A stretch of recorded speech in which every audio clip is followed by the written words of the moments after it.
अंधेरों की उन अनजानी गहराइयों में छुपी वो एक शक्ति जो जीवन और मृत्यु का अंतिम निर्णय करती है, जिसकी दृष्टि में कोई भी छल नहीं कर सकता। धरती पर उसके कदम पड़ते ही सब थर्राते हैं। वो न केवल प्राणों का हिसाब रखता है बल्कि आत्माओं का मार्गदर्शन भी करता है। हर जीव का समय उसके हाथ में होता है और उसका निर्णय अटल है। तो आज हम इस वीडियो में मृत्यु के देवता, न्याय के अटल रक्षक यमराज के बारे में आपको कुछ अनोखे फैक्ट्स बताने वाले हैं। नंबर 1, यमराज के माता पिता। सूर्य देव के पुत्र यमराज के दादा का नाम ऋषि कश्यप और दादी का नाम अदिति था। सूर्य देव की 2 पत्नियां थी, एक संज्ञा और दूसरी छाया। विश्वकर्मा की पुत्री संज्ञा से व्यवस्थ मनु, यम, यमी, अश्विन कुमार और रेवंत हुए तथा छाया से शनि, तप्ती, वृष्टि और सावर्णी मनु हुए। नंबर 2, यमराज की पत्नी और पुत्र। यमराज की पत्नी का नाम देवी धूमोरना है। यमराज व धूमोरना का एक पुत्र हुआ जिसका नाम कतिला है।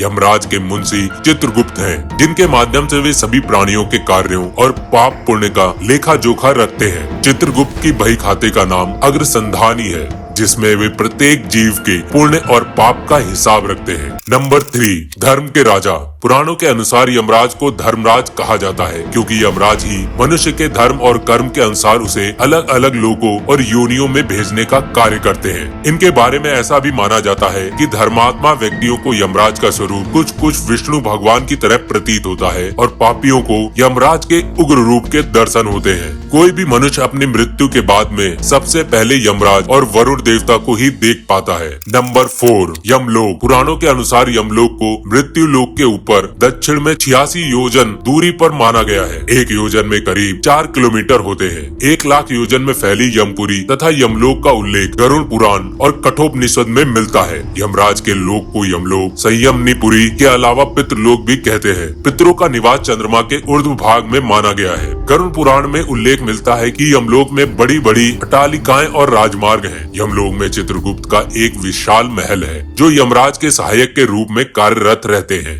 नंबर 5, पितरों के अधिपति। यमराज को वेदों में पितरों का अधिपति माना गया है। उपनिषद में नचिकेता की एक कहानी में यमराज का उल्लेख है। पुराणों के अनुसार यमराज का रंग हरा है और वे लाल वस्त्र पहनते हैं। यमराज भैंसे की सवारी करती हैं और उनके हाथ में गदा होती है। नंबर 6, यमराज की नगरी। यमराज की नगरी को यमपुरी और राजमहल को कालित्री कहते हैं। यमराज के सिंहासन का नाम विचार भू है। महान और काल पुरुष इनके शरीर रक्षक है।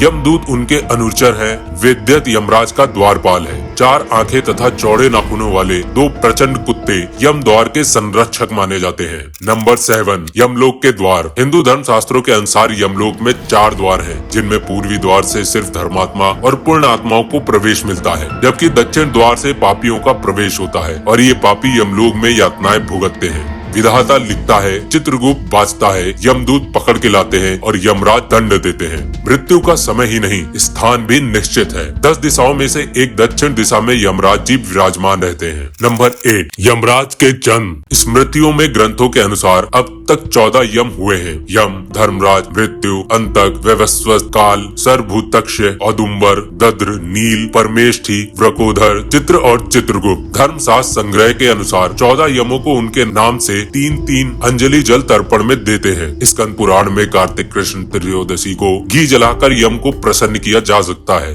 नंबर 9, यमराज की सवारी और दूत। यमराज को अधिकतर एक बड़े काले भैंसे की सवारी करते हुए दिखाया गया है। भैंसा शक्ति, दृढ़ता और स्थिरता का प्रतीक माना जाता है। इसका काला रंग अज्ञानता, अंधकार और मृत्यु का प्रतिनिधित्व करता है। यमराज का भैंसे पर सवार होना इस तथ्य को स्पष्ट करता है कि सभी की मृत्यु निश्चित है और समान रूप से प्राप्त होती है, चाहे वो राजा हो या रंग। ऋग्वेद के अनुसार कबूतर और उल्लू यमराज के दूत माने जाते हैं, जबकि गरुड़ पुराण में कौवे को भी यम का दूत कहा गया है। नंबर 10, महाभारत में यमराज। महाभारत के अनुसार यमराज ने विदुर के रूप में मानव लोक में अवतार लिया था। इसका कारण यह था कि ऋषि मांडव ने उन्हें एक निर्दोष को दंड देने पर श्राप दिया था। श्रापवश यमराज को एक दासी के गर्भ में जन्म लेना पड़ा, इसीलिए वे विदुर कहलाए। विदुर अत्यंत बुद्धिमान, धर्मात्मा और नीति के महान ज्ञाता थे। उन्होंने हस्तिनापुर में धृतराष्ट्र को सदैव धर्म और सत्य का उपदेश दिया। इस प्रकार यमराज ने विदुर रूप में धर्म का प्रचार और संरक्षण भी किया था।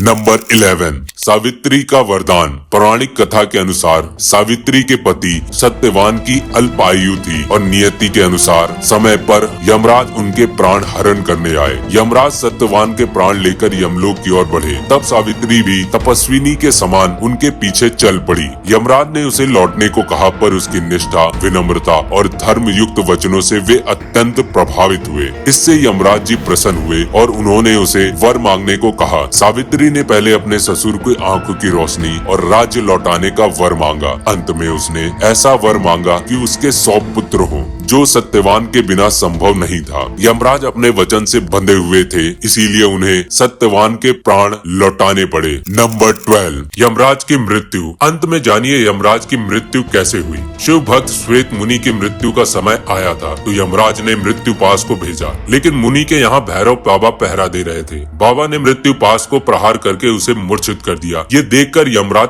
कुपित हो गए। उन्होंने भैरव बाबा को मृत्यु पास में बांध लिया। ये देखकर श्वेत मुनि ने अपने इष्ट देव शिव को पुकारा। शिव ने कार्तिकेय को भेजा। कार्तिकेय ने यमराज को युद्ध में हराकर उन्हें मृत्यु दंड दिया। लेकिन जब सूर्य देव को संपूर्ण घटनाक्रम का पता चला तो उन्होंने शिव जी से विनती की और उनकी विनती पर ही शिव जी ने यमराज को पुनः जीवित कर दिया।